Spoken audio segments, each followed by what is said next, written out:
আজকে আলোচনা করব এমন একটা অসুখ নিয়ে যেটা খুব চুপিসারে আমাদের শরীরে বাসা বেঁধে চলছে।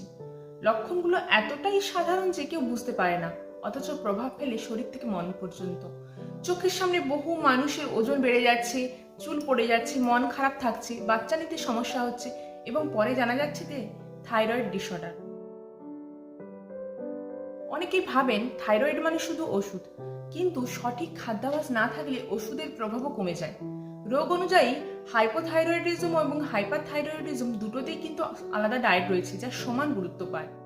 তবে কোনো টিভি বা সোশ্যাল মিডিয়ার অ্যাডভাইসে প্রভাবিত হয়ে নিজেরাই গ্লুটেন বাদ না দিয়ে ডায়েটিশিয়ান বা চিকিৎসকের পরামর্শ দিন, না হলে কিন্তু ম্যালনিউট্রিশনের ঝুঁকি বাড়তে পারে।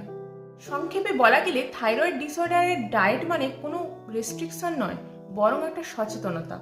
ঔষধ, সঠিক খাদ্য, পর্যাপ্ত ঘুম ও স্ট্রেস কন্ট্রোল, এই চার মিলে গেলেই আপনার সুস্থতা সম্ভব। পরে এর ডায়েট নিয়ে আমি বিস্তারিতভাবে একটা বড় ভিডিও বানাবো। আজকে তাহলে এখানেই শেষ করছি, দেখা হচ্ছে নেক্সট ব্লগে। Thank you.